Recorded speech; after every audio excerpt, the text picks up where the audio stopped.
Graça e paz do Senhor Jesus. Todos me ouvem bem, irmãos? Amém. Queridos, vamos abrir nossas Bíblias aqui em Apocalipse, capítulo 3.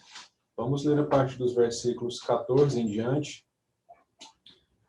Apocalipse, capítulo 3, versículo 14 em diante.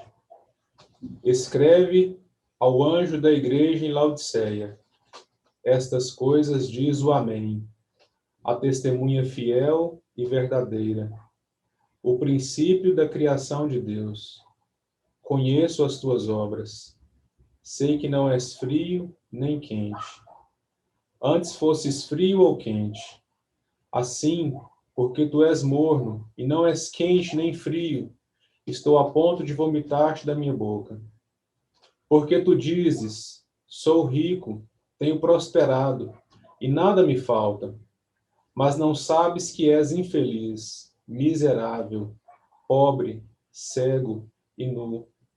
Eu te aconselho que compres de mim ouro refinado no fogo, para que te enriqueças, roupas brancas, para que te cubras e a vergonha da tua nudez não seja mostrada, e colírio, para que o apliques sobre teus olhos e enxergues.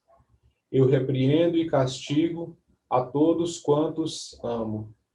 Sê, pois, zeloso e arrepende-te. Estou à porta e bato. Se alguém ouvir a minha voz e abrir a porta, entrarei em sua casa e cearei com ele e ele comigo. Ao vencedor, eu lhe concederei que se assente comigo no meu trono, assim como eu venci e me assentei com meu Pai no seu trono. Quem tem ouvidos, ouça o que o Espírito diz às igrejas. Querido Pai, com todo o temor, com toda a reverência do nosso coração, nós nos achegamos a Ti. Senhor, confiamos inteiramente em Teu poderoso nome. Muito obrigado, Senhor, porque Tu nos dás essa maravilhosa oportunidade, mesmo limitados por um aplicativo, mas o Senhor nos dá essa oportunidade de nos reunir debaixo do Teu nome. Senhor, dá-nos uma percepção da realidade espiritual que isso representa para nós. Senhor, apesar de não estarmos presentes, dá-nos a percepção espiritual de que o Teu Espírito Santo, ele nos une em Ti mesmo. Querido Senhor, e nós confiamos em Tuas mãos neste tempo. Confiamos em Tuas mãos nossas bocas. Confiamos em Tuas mãos os nossos ouvidos. Unge, ó querido Senhor, os nossos ouvidos, unge as nossas bocas, Senhor, porque nós estamos diante de Ti mesmo.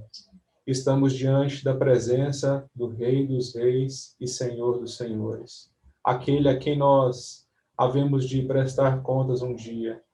Por isso, Senhor, dá-nos esse senso da Tua presença, dá-nos a percepção adequada de que estamos diante de Ti e diante da Tua palavra.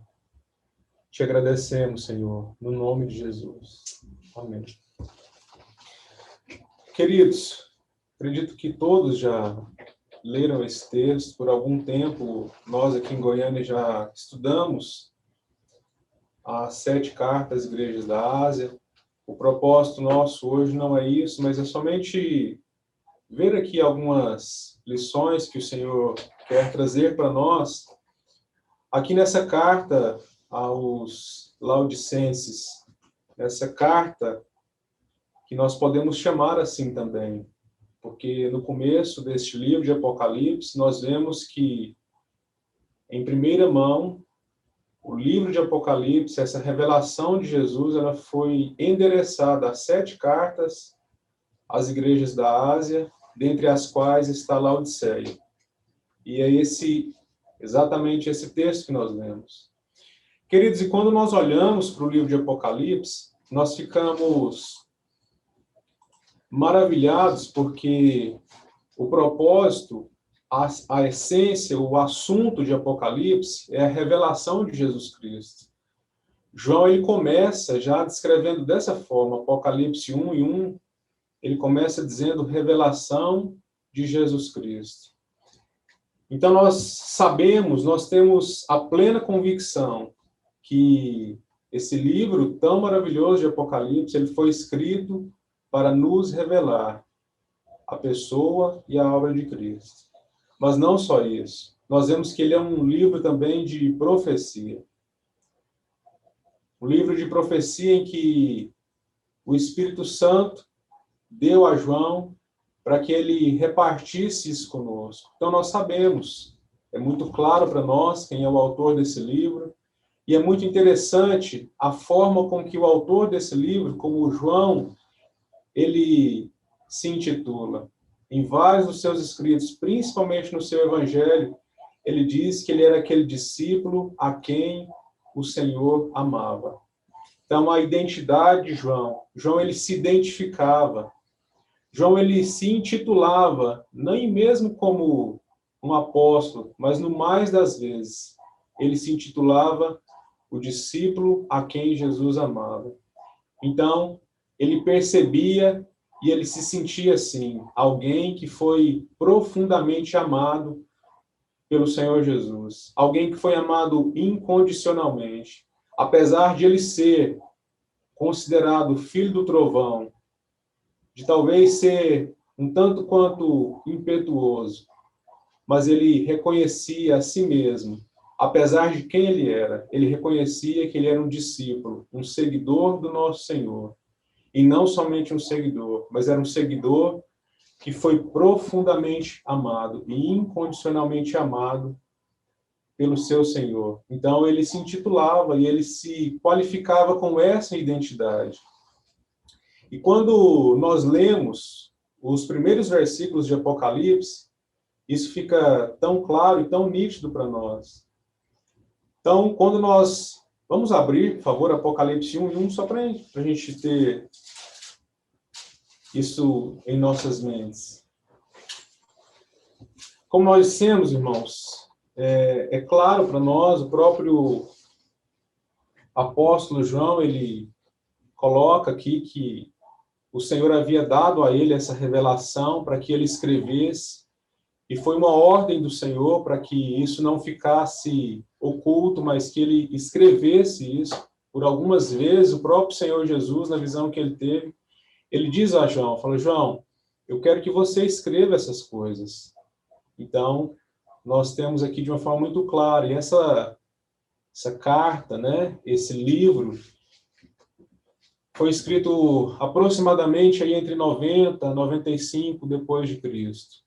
E como nós falamos, né, em primeira mão, esse livro de Apocalipse foi escrito a 7 igrejas que estavam na Ásia. Igrejas, comunidades que, de fato, existiram de forma literal. Então, está assim, em todas essas notas introdutórias, nós vemos aqui, João, melhor do que ninguém, ele faz essa introdução e ele diz, revelação de Jesus Cristo, a qual Deus lhe deu para, olha aqui o propósito, para mostrar aos seus servos as coisas que brevemente devem acontecer. E pelo seu anjo as enviou e as notificou a João, seu servo, o qual testificou da palavra de Deus e do testemunho de Jesus Cristo, e de tudo que tem visto. Bem-aventurado aquele que lê e os que ouvem as palavras desta profecia, e guardam as coisas que nela estão escritas, porque o tempo está próximo. João, às 7 igrejas que estão na Ásia, graça e paz seja convosco da parte daquele que é, e que era, e que há de vir, e da dos 7 Espíritos que estão diante do seu trono, e da parte de Jesus Cristo, que é fiel testemunha, o primogênito dentre os mortos, e o príncipe dos reis da terra, àquele que nos amou, e em seu sangue nos lavou dos nossos pecados. Versículo 11 agora, que dizia, eu sou o Alfa e o Ômega, o primeiro e o derradeiro. E o que vês, escreve-o no livro, e envia-o às 7 igrejas que estão na Ásia, a Éfeso, a Esmirna, a Pérgamo, Tiatira, Sardes, Filadélfia e Laodiceia. Queridos, como nós já colocamos no início, nosso ponto aqui de reflexão hoje será somente essa porção da Escritura que o Senhor endereçou diretamente aos Laodicenses. Nós sabemos que todo este livro, é claro, ele foi escrito as 7 cartas de uma forma geral, e todo o seu conteúdo, então, foi entregue, foi endereçado a cada uma dessas 7 cartas, e também a todos nós, a toda a igreja do Senhor, em todas as épocas, em todas as partes do mundo. Mas, nos capítulos 2 e 3, nós vemos que o Senhor dá algumas notas muito específicas para essas 7 igrejas. Irmãos, uma das coisas que nós observamos em relação a Laodiceia é que esta aqui não foi a primeira carta que foi escrita a esses irmãos.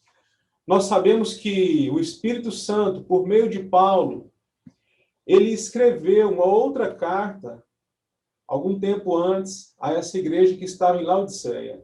E eu gostaria de convidar os irmãos para nós abrirmos em Colossenses, capítulo 4, versículo 13. Colossenses 4 e 13. Acredito que os irmãos também têm noção disso. Eu gostaria apenas de enfatizar. Mas, quando Paulo escreve aos Colossenses, ele registra que muito provavelmente na mesma ocasião, na mesma época, ele escreveu também uma carta aos irmãos que estavam em Laodiceia. Então, em Colossenses 4, a partir do versículo 13, ele diz assim: pois eu lhe dou testemunho de que, aqui ele se refere a Epáfras, né? Se você acompanhar o texto um pouco antes, ele está se referindo a Epáfras. Fala assim, que ele tem grande zelo por vós e pelos que estão em Laodiceia, e pelos que estão em Hierápolis. Saúda-vos Lucas, o médico amado, e Demas. E ele diz novamente, saudai aos irmãos que estão em Laodiceia, e a ninfa e a igreja que está em sua casa. Agora preste atenção nesse versículo 16, queridos. Ele fala assim, e quando esta epístola tiver sido lida entre vós, fazei que também o seja na igreja dos laodicenses. E esta epístola, né, e aquela epístola que veio de Laodiceia, lede a vós também. Ainda um texto aqui em Colossenses, capítulo 2, versículo 1. Colossenses 2, versículo 1. Paulo diz assim, porque quero que saibais quão grande combate tenho por vós e pelos que estão em Laodiceia. Só até aqui. Queridos, então nós vemos que muito provavelmente nessa mesma época que Paulo escreve aos Colossenses, ele escreve também aos irmãos que estavam em Laodiceia. E quando nós olhamos, irmãos, esse conteúdo de Colossenses, e como o nosso irmão Humberto muito bem lembrou na semana passada, alguns irmãos, principalmente o William Scrogg, ele trouxe uma divisão muito interessante sobre o ministério e as epístolas de Paulo. E ele divide as 13 epístolas de Paulo, nosso irmão Humberto comentava isso na semana passada, em 4 estações do ano. E quando nós olhamos para Colossenses, nós vemos que essa carta está inserida na estação daquilo que seria o outono do ministério de Paulo. Uma fase do seu ministério, da sua vida, onde então há muitos frutos. E os frutos agora não são como aqueles primeiros frutos da primavera, mas são frutos maduros. E são muitos frutos. E quando nós olhamos também quais as outras epístolas, nós ficamos assombrados. Quais são as outras epístolas, então, desta estação do outono? Efésios, Filipenses, Filemon. E, queridos, o Senhor, pela sua infinita sabedoria, ele não decidiu inserir a carta aos Laodicenses no cânon sagrado. Não está para nós na Bíblia. Mas como escrito de Paulo, como carta de Paulo, nós podemos inseri-la nesse contexto, onde Paulo estava preso em Roma, a época que é em torno de 59 a 60, 65, há uma divergência, mas é mais ou menos nesse período.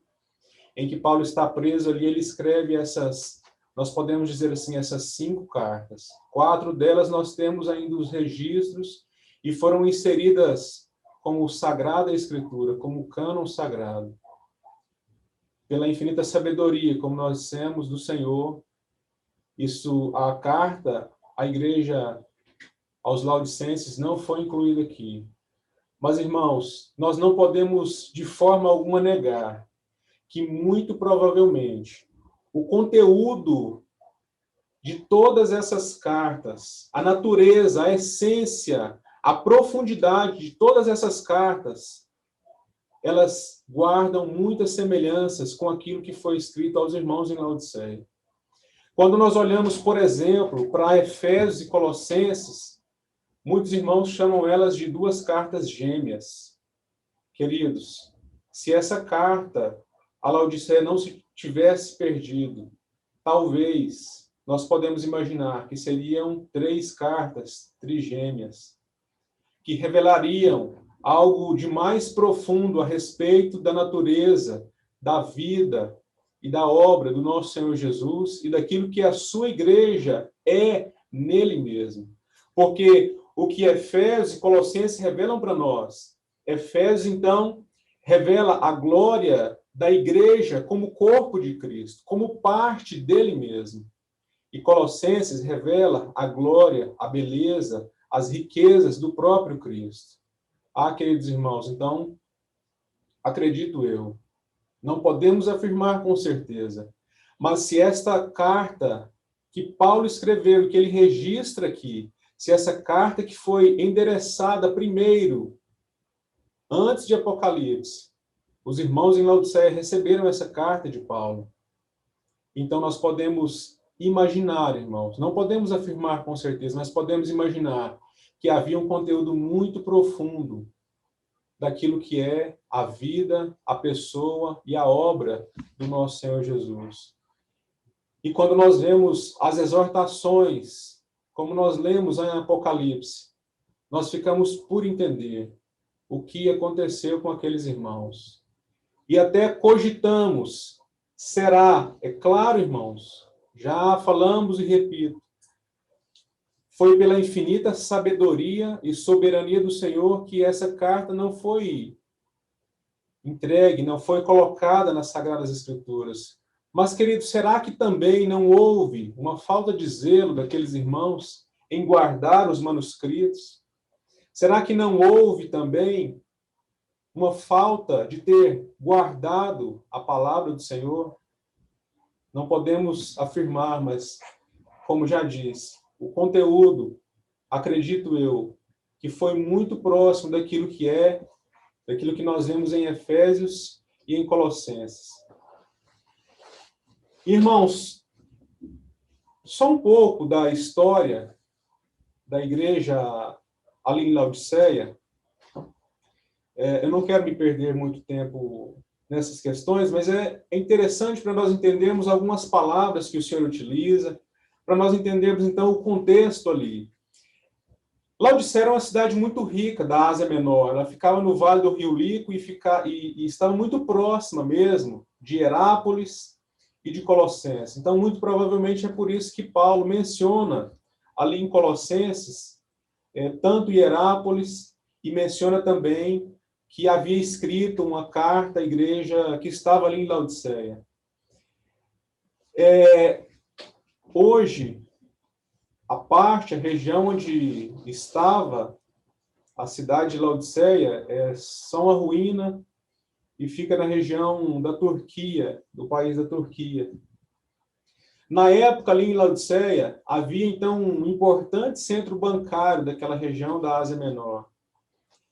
E isso explica o que alguns historiadores vão dizer, que no ano 60 depois de Cristo, houve um grande terremoto que destruiu toda a cidade.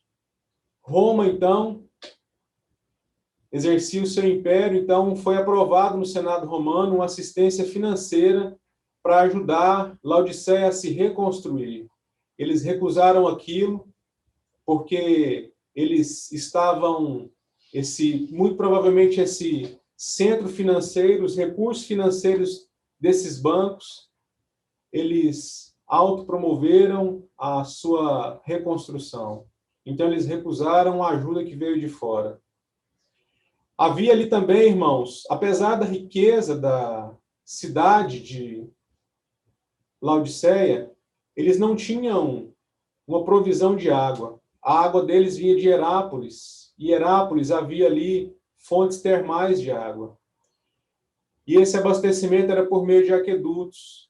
Então, essa água muito provavelmente chegava ali morna, e as pessoas que tomavam dessa água não era uma água potável. As pessoas que, então, tomavam dessa água, elas sentiam náuseas, sentiam vômitos. E um outro detalhe também muito importante. Essa região do Vale do Rio Lico, ela produzia uma lã negra, brilhosa, que servia para fazer roupas, tapetes, capas. E ali também havia uma escola de medicina, onde era produzido um unguento para colocar nos olhos, uma espécie de um colírio. E quando nós olhamos aqui, queridos, para essas cartas, nós temos que ver que, de fato, como nós falamos aqui, há uma interpretação literal. Por conta de todo esse contexto histórico aqui, que nós colocamos rapidamente, o Senhor Jesus, ele repreende mesmo, de forma literal, aqueles irmãos que estavam em Laodiceia. Como o texto que nós lemos, ele repreende eles mesmo de forma severa. Mas há também aqui uma interpretação e uma aplicação profética. Nos estudos que nós vimos sobre as cartas das igrejas da Ásia, nós vimos que, claro, todas essas 7 cartas, elas existiram na região da Ásia.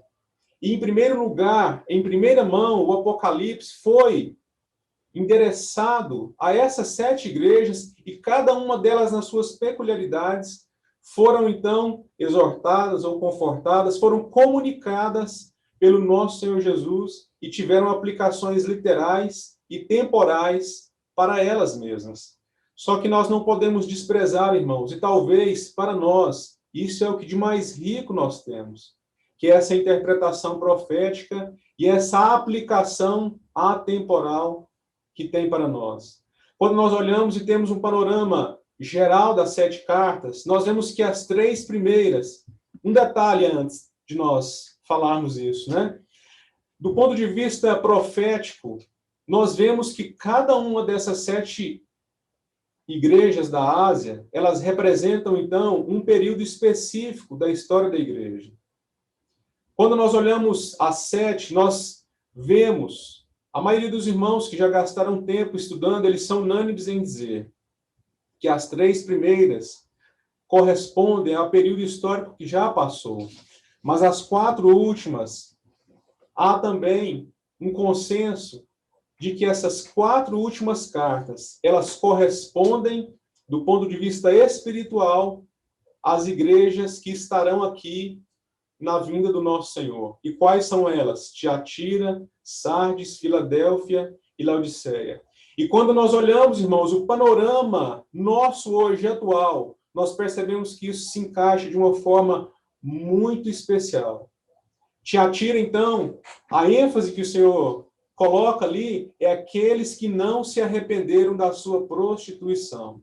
E os irmãos, então, têm entendido que aqui é uma referência ao catolicismo, que são aquelas pessoas que se envolveram com o mundo de uma tal forma que se prostituíram espiritualmente, buscaram outros deuses, e que em determinado momento o Senhor chama eles ao arrependimento, e o Senhor Jesus registra isso por meio de João, no capítulo 2, versículo 21, ele fala assim, eles não se arrependeram da sua prostituição.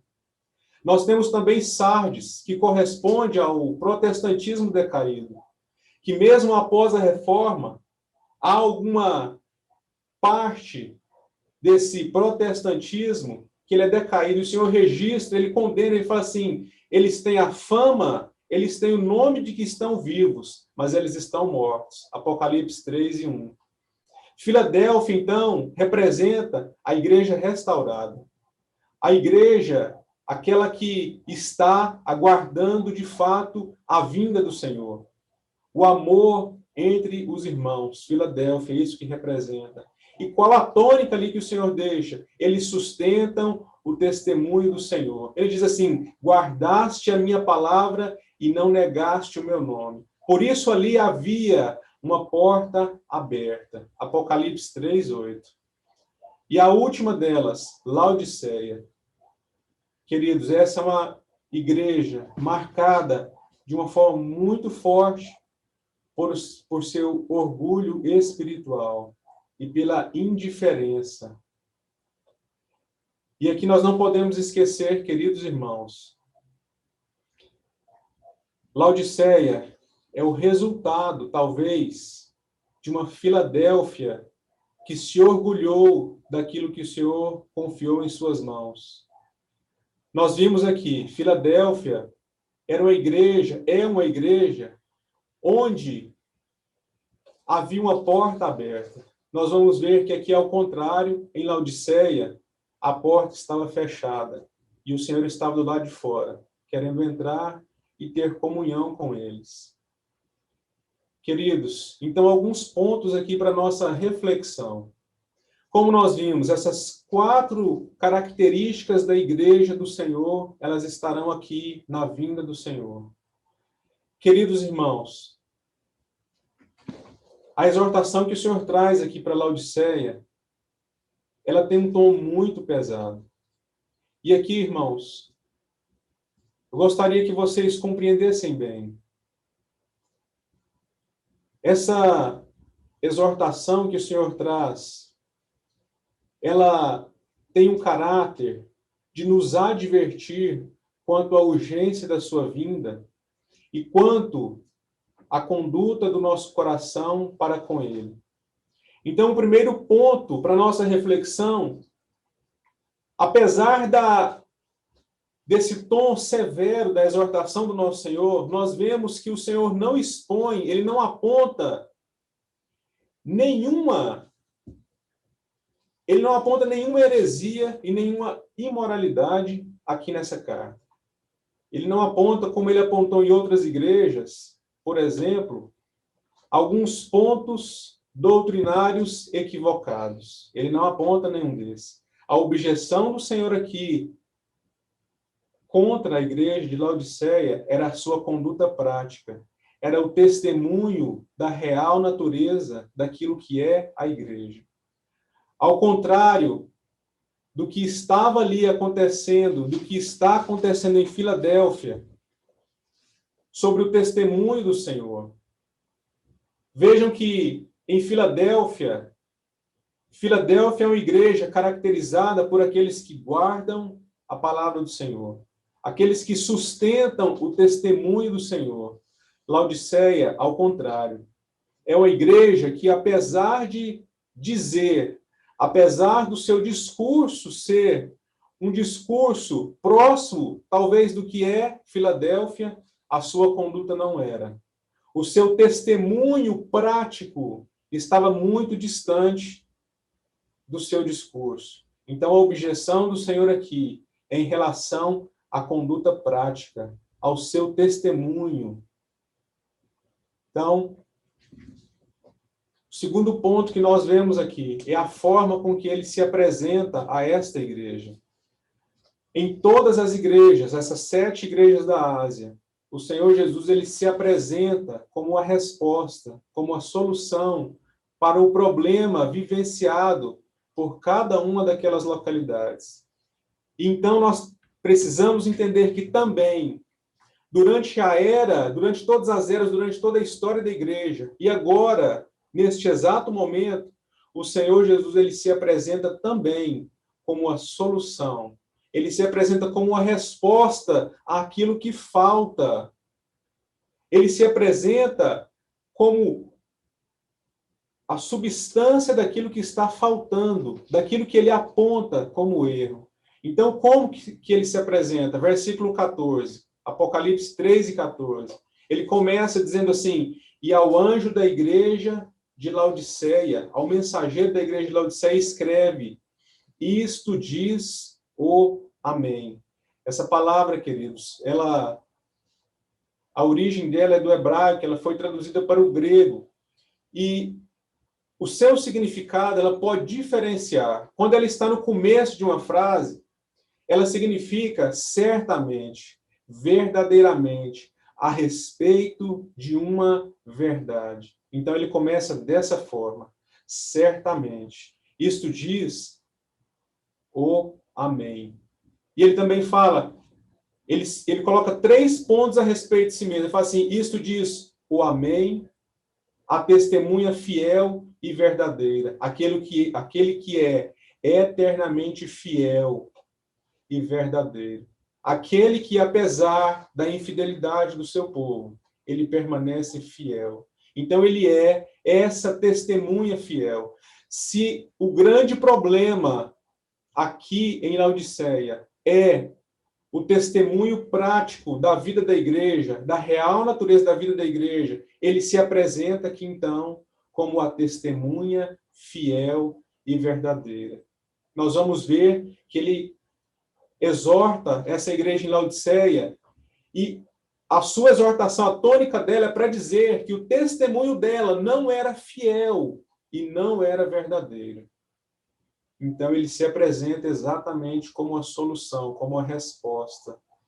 Queridos, aqui nós devemos compreender já de antemão todos os problemas da igreja, qualquer deficiência da igreja, qualquer problema, seja ele coletivo, seja ele individual, no corpo de Cristo, a resposta, a solução é a revelação mais clara e mais ampla do nosso Senhor Jesus. Veja como Paulo coloca, irmãos, como ocorre a nossa transformação.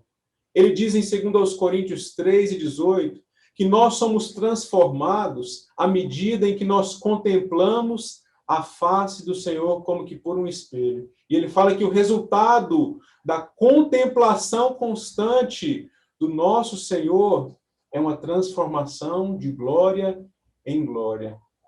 A glória de quem o Senhor é, a glória da sua pessoa, ela vai sendo irradiada para dentro de nós. Ela vai atingindo cada parte do nosso ser.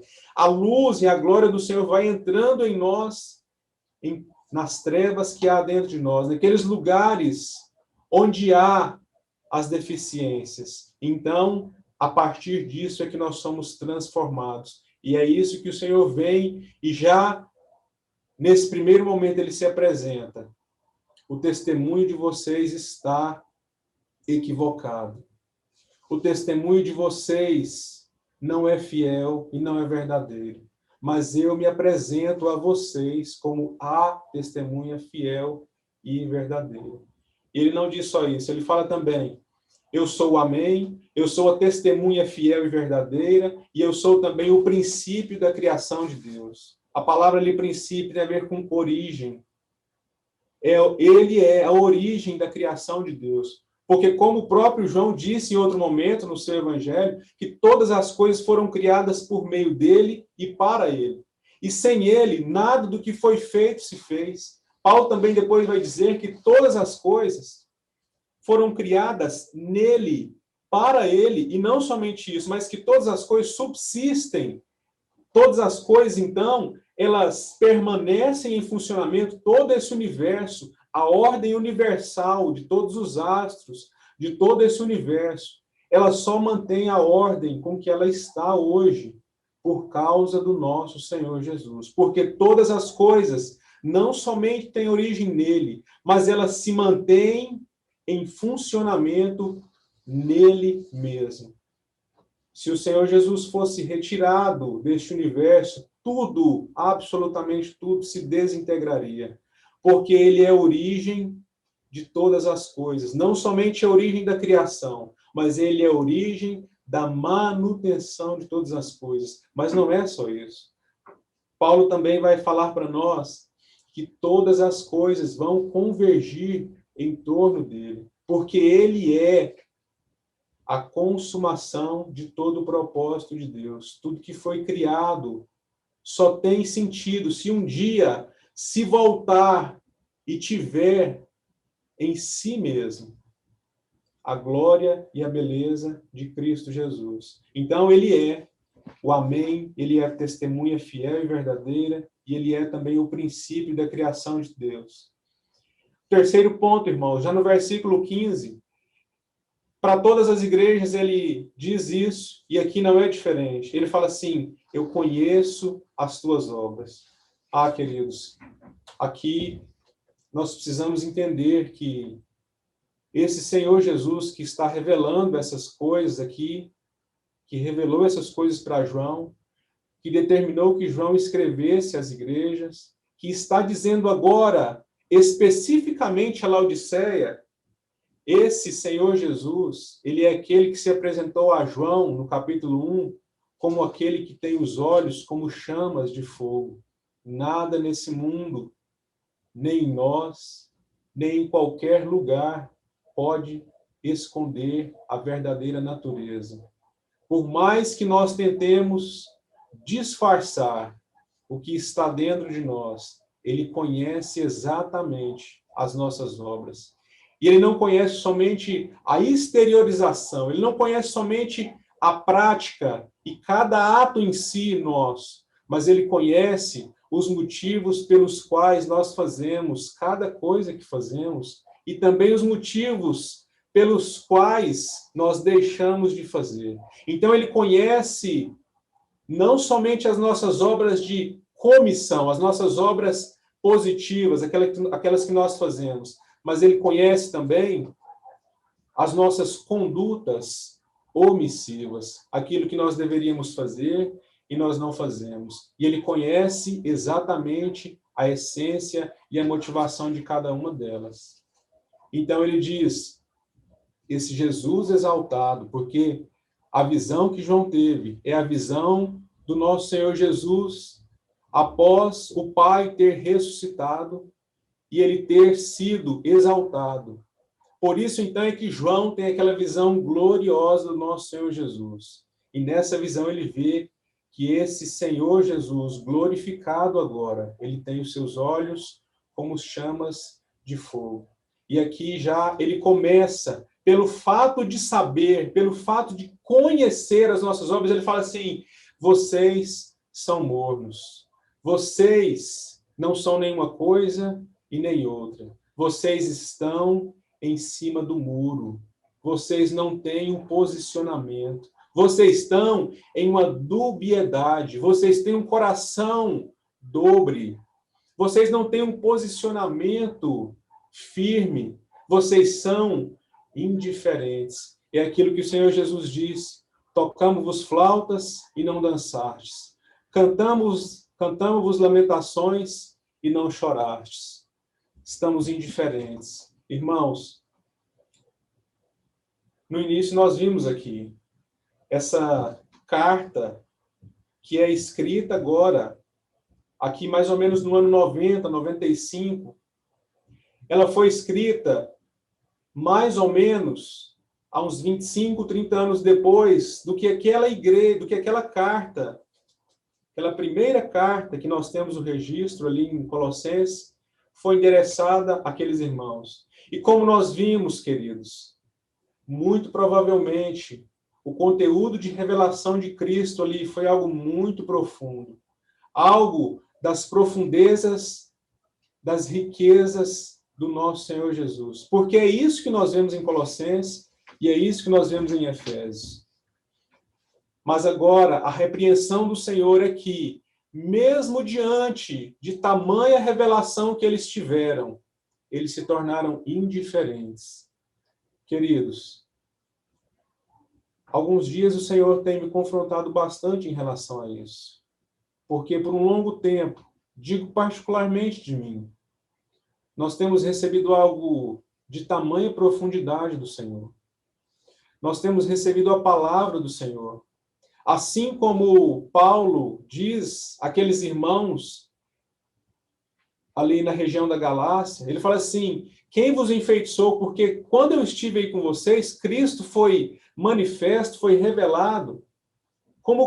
Ele fala assim, Cristo foi expresso como se fosse crucificado, como se vocês tivessem visto claramente, de uma forma contundente, o próprio Cristo e a sua obra. Irmãos, nós temos recebido palavras que elas correspondem a isso para nós. Nós temos tido, por meio da revelação do Senhor, a visão de Cristo crucificado e ressurreto. O Senhor tem se manifestado a nós há algum tempo, irmãos.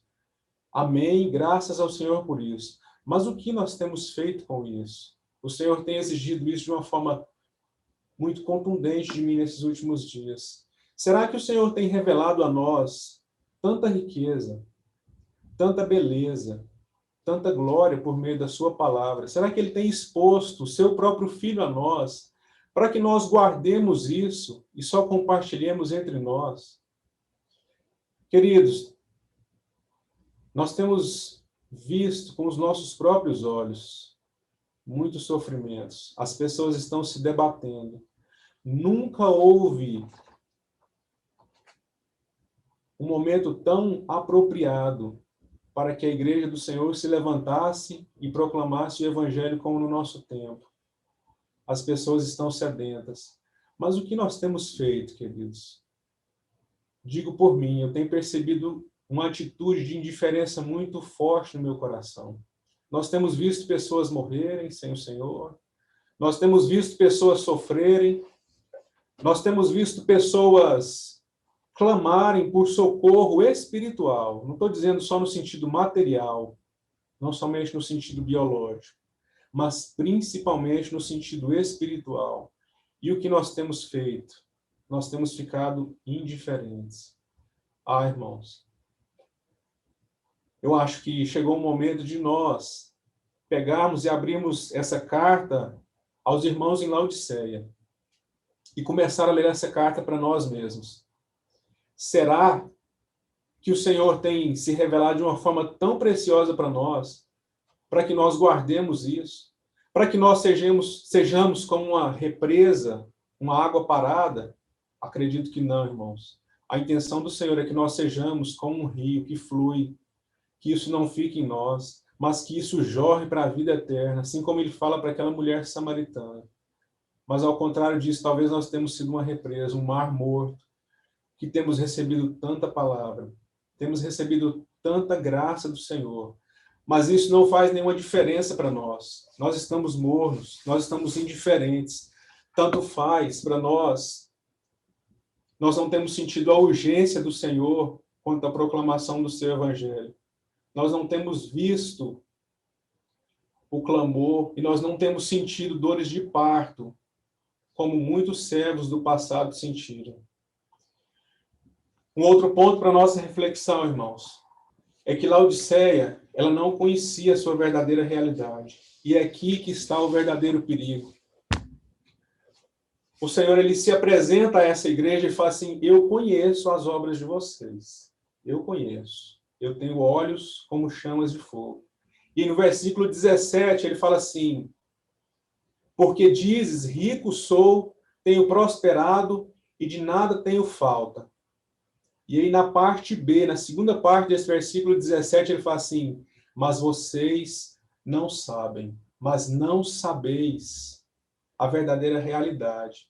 Então isso aqui faz um contraste com o versículo 15. Ele se apresenta e fala assim: eu conheço as obras de vocês. Vocês não conhecem. Vocês têm um discurso muito diferente da realidade de vocês. Então, a respeito dessa realidade, ele condena e ele expõe as entranhas de Laodiceia. Ele fala assim: porque vocês dizem... Só um ponto ainda que ficou da questão anterior. O fato de nós estarmos indiferentes, isso causa náuseas e vômito no nosso Senhor. E ele diz: eu estou a ponto, eu estou quase vomitando vocês da minha boca. Assim como literalmente existia águas mornas lá naquela região de Laodiceia, na cidade de Laodiceia, as pessoas tomavam aquela água, elas sentiam vômito, algumas até vomitavam. O Senhor utiliza disso para, de uma forma profética, dizer, expor a atitude desta igreja. E ele fala: pelo fato de vocês serem mornos, eu estou a ponto de vomitar. Veja, então, Que tristeza disso, irmãos. A nossa indiferença, ela pode causar, e ela causa no Senhor, ânsia de vômito. E ele diz, eu estou a ponto de lançar vocês fora do meu corpo. E ele fala assim, e eu estou a ponto de lançar vocês fora do meu corpo, porque tu dizes.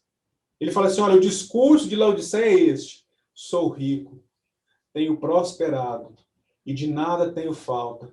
O que isso revela aqui para nós, irmãos? Revela uma atitude, uma conduta de independência, de autossuficiência, de alguém que está alguém que se acha tão abastado em si mesmo, alguém que está tão cheio de si mesmo, que ele diz abertamente, assim como Laodiceia, quando toda a cidade foi destruída, quando o Império Romano autorizou uma verba extra para que eles reconstruíssem a cidade, eles recusaram. Disseram, nós vamos nos reerguer a partir dos nossos próprios recursos. Laodiceia, do ponto de vista espiritual, é uma igreja que diz para o Senhor, Senhor, nós estamos cheios, nós estamos abastados, nós somos ricos, nós não temos necessidade de nada nem de ninguém. Nós somos autossuficientes nós mesmos. Nós nos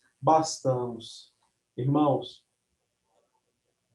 preciso contar uma outra experiência que o Senhor também falou muito forte no meu coração.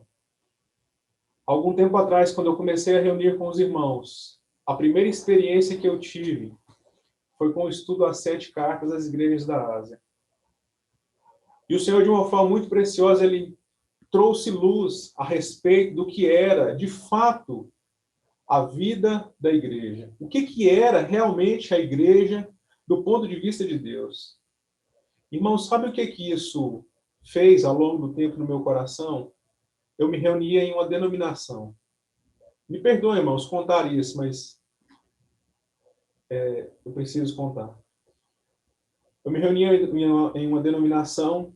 Então, quando o Senhor trouxe a realidade a respeito daquilo que era a igreja, a sensação que eu tive no meu coração, irmãos, foi de uma soberba muito grande. E eu me vi assim, bom, Deus trouxe luz ao meu coração sobre o que é a igreja.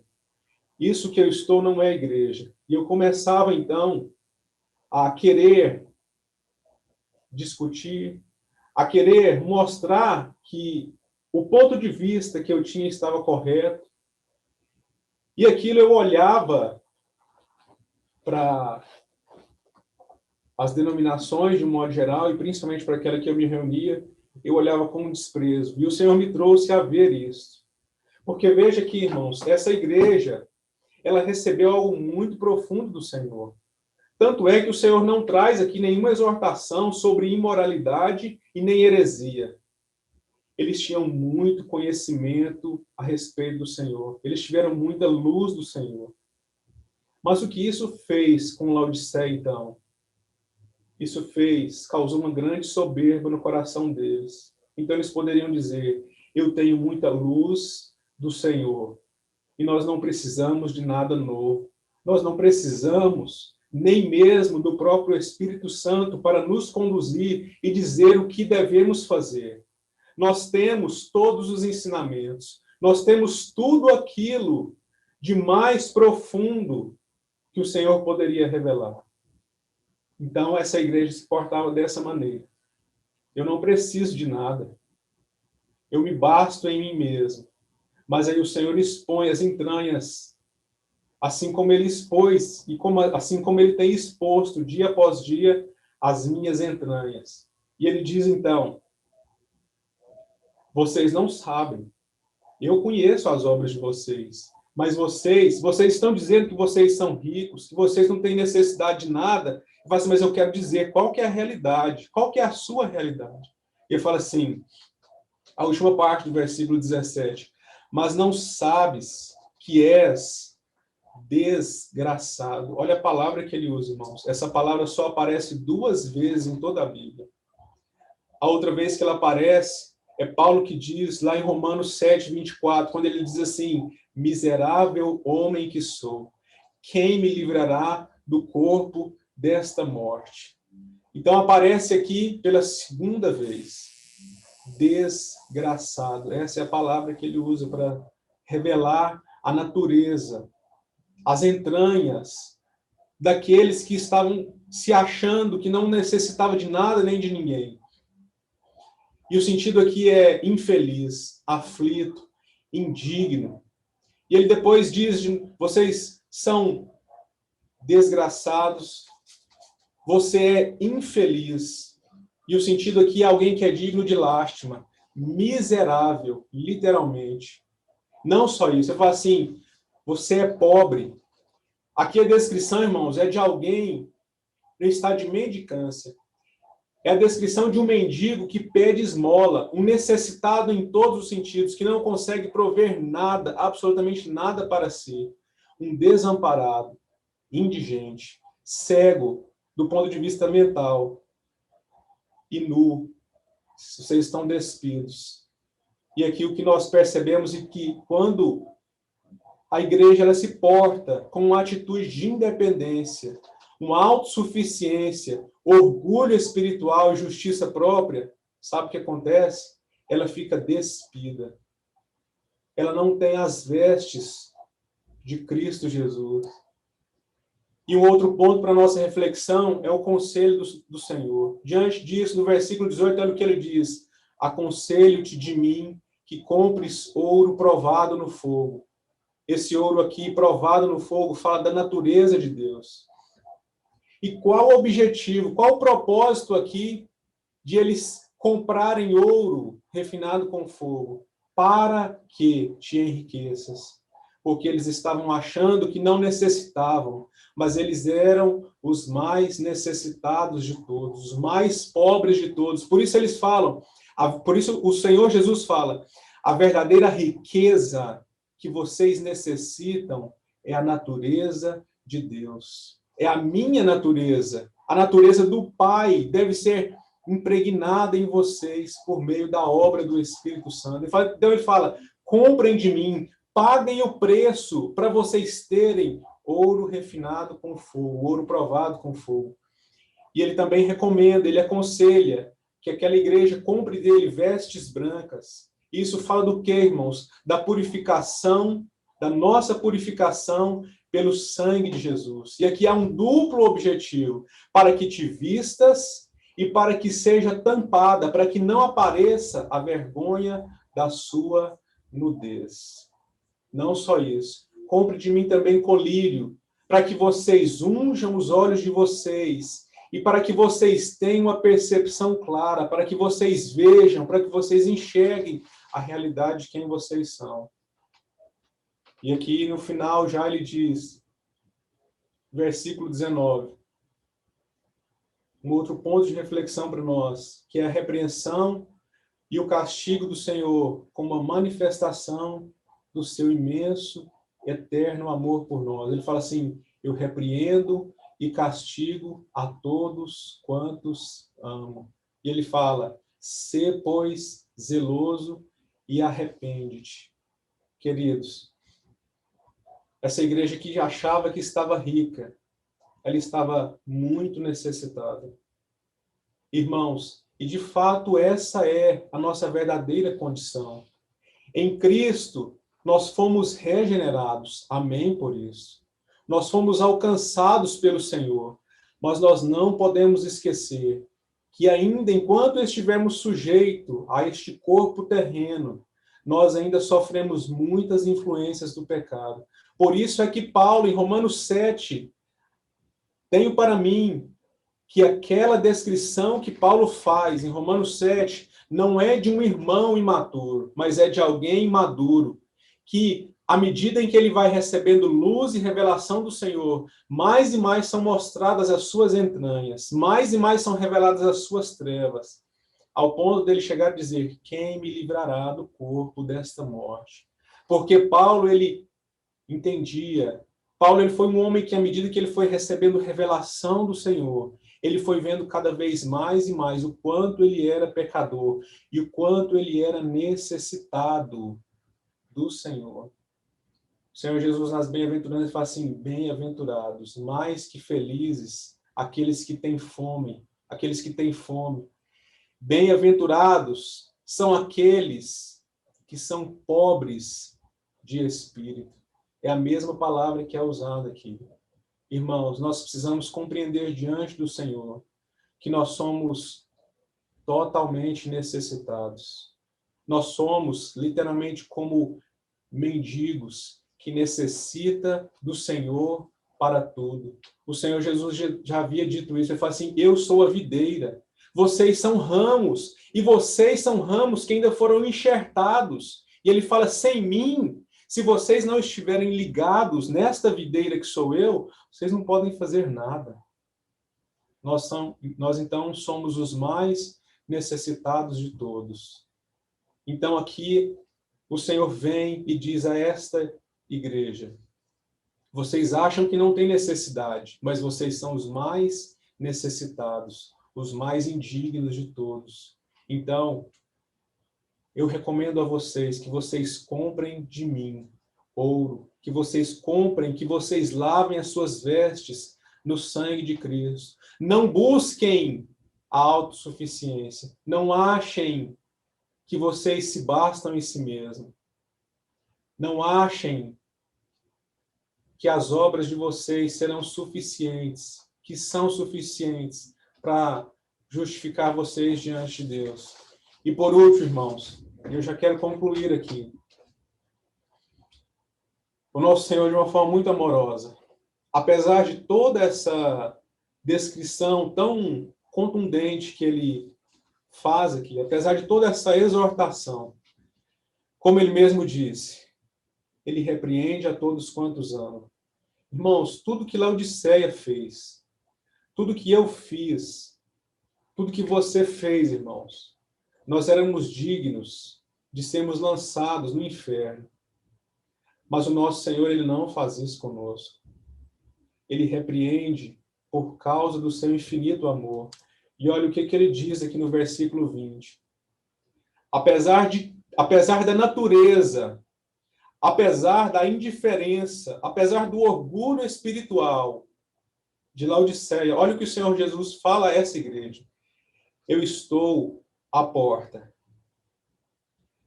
Essa palavra, irmãos, ela significa o estado de alguém que permanece firme.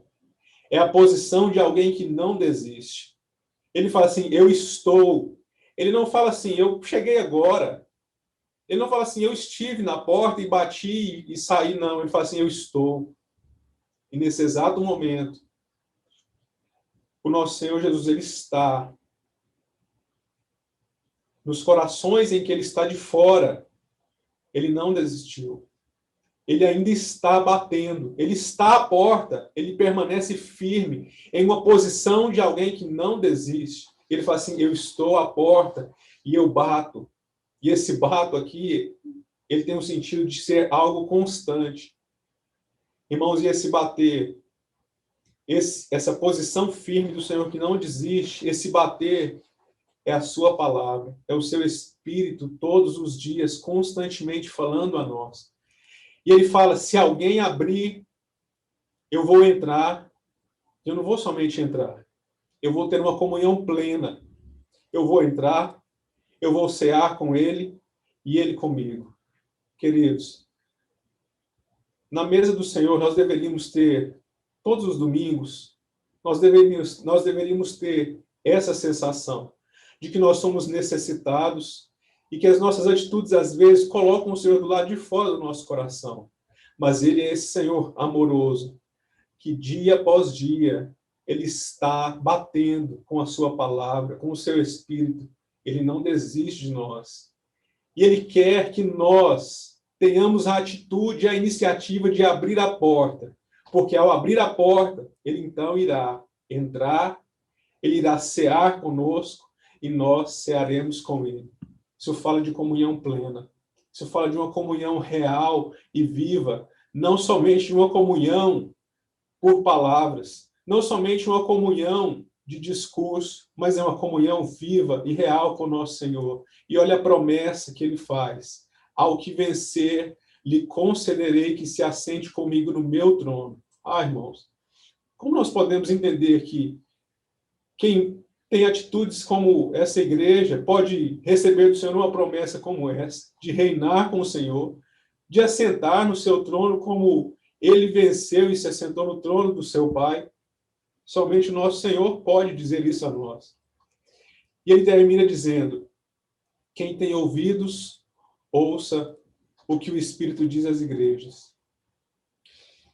Que o nosso amado Senhor nos ajude, que Ele abra os nossos ouvidos para que nós possamos ouvi-lo, porque Ele tem batido constantemente, queridos. Ele tem falado conosco de uma forma tão contundente, que nós possamos então abrir para que Ele possa entrar e cear conosco. Irmãos, para finalizar, no mundo que nós temos vivido, há algo tão marcante nesse tempo que se chama orgulho. As pessoas estão cada vez mais e mais orgulhosas. Mas o chamamento do Senhor para nós é uma vida de humilhação. E isso parece loucura, e de fato é loucura para este mundo. Mas veja, como nós já falamos, Mateus 5:3 fala assim: bem-aventurados os pobres de espírito. Depois, em Mateus 11:29, fala assim: tomai sobre vós o meu jugo e aprendei de mim, que sou o quê? Manso e humilde de coração. Depois, em Filipenses, vai falar assim: tenham em vós, a mesma atitude que houve no nosso Senhor Jesus. Porque, mesmo sendo Deus, ele não teve por usurpação o fato de ser Deus. Mas o que ele fez? Ele esvaziou de si mesmo, ele nunca se utilizou da sua divindade para prover algo para si mesmo. Nesse sentido é que ele se esvazia. E como que ele se esvaziou? Tomando a forma de servo, fazendo-se semelhante aos homens. E achando na forma de homem, o que ele fez? Ele humilhou-se a si mesmo. Esse é o nosso padrão, queridos. Esse é o padrão de vida cristã que nós somos chamados a viver. Então, que o Espírito Santo do Senhor nos ajude a aprender com esse nosso Senhor. A aprender a ter esse mesmo sentimento. A aprender a ter uma vida de humilhação diante dele. A nunca nos orgulhar daquilo que ele nos dá, daquilo que ele fala a nós. Se essa palavra, irmãos, acredito que talvez não seja e não sirva para alguns de vocês, ou talvez para nenhum. Mas o Senhor tem falado de uma forma muito forte comigo, ao ponto de eu começar a ler alguma coisa, e Ele me chamar para ler isso. Então, que Ele nos ajude, que nós possamos, de fato, ouvir a sua voz, ouvir esse batido na porta e abrir a porta, para que Ele entre, para que Ele assuma o seu lugar de posição, para que nós tenhamos, de fato, em verdade, comunhão com Ele. Querido Senhor, somos tão agradecidos a Ti. Senhor, nós somos gratos porque, apesar de ser quem nós somos, apesar de, às vezes, nos parecer tanto com esta Laodiceia, alguém que acha que se basta em si mesmo, alguém que diz que não precisa de nada nem de ninguém, que está fechado em seu próprio mundo, que está indiferente a tudo que tem acontecido, que está indiferente até mesmo ao teu falar. Senhor, apesar de nós, às vezes, sermos assim, nós somos tão gratos porque o Senhor é aquele que não desiste de nós. O Senhor está à porta do nosso coração, batendo dia após dia. E o desejo do Senhor é entrar. O desejo do Senhor é tomar cada lugar do nosso coração. É tirar todas as trevas que existem de dentro de nós. Senhor, mas nós ainda temos tido um coração tão duro. Senhor, mas que nós possamos, nessa noite, ouvir a Tua voz, ouvir esse batido na porta e abrir a porta, para que o Senhor entre e tome este lugar que é Teu mesmo, Senhor. Faça isso, Senhor, para a Tua glória. Tu serás glorificado eternamente por causa da Tua obra em nós, Senhor. Glorificado seja o Teu nome. Amém.